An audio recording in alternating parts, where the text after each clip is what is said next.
আমার ঘরের যাবতীয় কুকারিজের জিনিস, এমনকি আমার নিজের শখের জিনিস যেমন গাছগাছালি বা বিভিন্ন শোপিস বা টুকিটাকি যে কার্পেট, পাপোশ, পর্দা, এগুলো কিন্তু আমার সমস্ত আমার নিজের ইনকামের টাকা দিয়ে কেনা ছিল। তো এখন আমার ইনকামও নাই, এখন আমি ইচ্ছা করলে কিনতেও পারি না। তো স্বামীর কাছে যদি প্রয়োজনীয় কোনো জিনিস, সংসারের কত জিনিসই তো প্রয়োজন পড়ে, যদি বলে 2-4 হাজার টাকা দাও, মুখ জাপটাই দিয়ে কয়েকে পারলে নিজেরটাই দিয়ে কেন। কিন্তু একসময় কামাই ছিল, নিজের টাকা দিয়ে কিনতে পারছে, এখন কামাই নাই, কিনতে কিনবো। মনটা খুব খারাপ হয়ে গেলো। পরে 2 দিন পরে করলাম, তো আমি টাকা তুলছি, চলো আমি কিনবো না, তোমার টাকা দেওয়া লাগবে না, তুমি আমার সাথে চলো। এই বলে তারা নিয়ে আসলাম জামান কিচেনে। তো এই জায়গায় কিন্তু মার্বেলের খুবই সুন্দর সুন্দর গ্যাসের চুলা, যে ছোটো ছোটো সুন্দর সুন্দর পাতিল, মানে বিভিন্ন সাইজের কিন্তু আছে, নন স্টিকের কড়াই, বা এই যে বিভিন্ন কিচেন অ্যাক্সেসরিজগুলো কিন্তু এখানে পাবেন, সব স্টিলের, মানে কিচেনের A to Z সবই কিন্তু পাওয়া যায়। এছাড়া কিন্তু অ্যালুমিনিয়ামের জিনিসও কিন্তু এই দোকানটাতে পাবেন। তো আমি ওখান থেকে এই পাতিল স্ট্যান্ডটা কিনে নিয়ে আসি। আসার পথে আবার একটু আগারগা দাঁড়ালাম, এখানে দাঁড়ায় একটু ডোসা টোসা খাইলাম। তারপরে আবার এর মধ্যে কিন্তু বাজারেও গেছিলাম, মাছ কিনছি 2 রকমের, সেটা আবার বাইকে ঝুলাই রাখছি। বাসায় যাওয়ার পথে আবার আলু পেঁয়াজ টেয়াজ কিনে নিয়ে তারপরে বাসায় যাব। তো এই যে স্টিলের এই 5 টাকার এই জিনিসটা কিন্তু খুবই প্রয়োজনীয় একটা জিনিস, আপনারা চাইলে কিনতে পারেন। তো এটা কিন্তু অবশ্যই ম্যাগনেট দিয়ে চেক করে নিয়ে আসবেন যদি মনে কোনো সন্দেহ থাকে।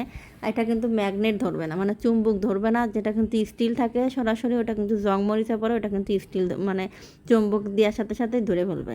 তো এই যে আমি এখানে রেখে দিলাম। তার রান্নাঘরের যেই জিনিসগুলো অনেক সময় ক্যাবিনেটে বারবার উঠানো নামানো, বা প্রেশার কুকার টোকার উঠানো নামানো একটা ঝামেলা লাগে, আবার তাকের মধ্যে ধুয়ে দিলেও তাকগুলো জুড়ে থাকে, যার জন্য এখানে একটু গুছিয়ে রাখলে কিন্তু দেখতে বেশ সুন্দরই লাগে এবং রান্নাঘরটা গুছানো থাকে।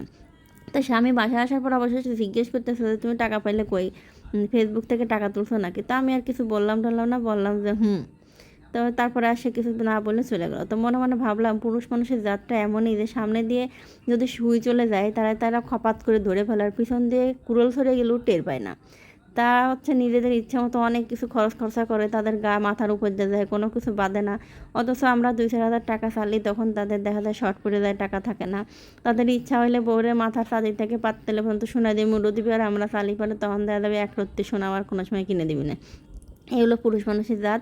প্রয়োজনে কোনো কিছু জিনিস যেটা প্রয়োজন সংসারে চালিপারাও কয় কি নিজের টাকায় দেখে নাকি, তোমার কাছে টাকা থাকলে ওইটাই দেখে নাকি। এখন আমরা তো গৃহিণী মানুষ, আমাদের কাছে টাকাটা আসবি করতে। প্রত্যেকটা পুরুষ মানুষের একটাই ধারণা যে বউরা মনে হয় স্বামীর পকেট মারি টাকার পাহাড় গুছাইছে। তো যাই হোক, স্বামীকে দেওয়ানাটা একেবারেও কিন্তু ভুল না। বউরা কিন্তু টাকার পাহাড় গোছায় না ঠিকই, কিন্তু কিছু তো করার নাই, ওই যে চালি পারে দেয় না।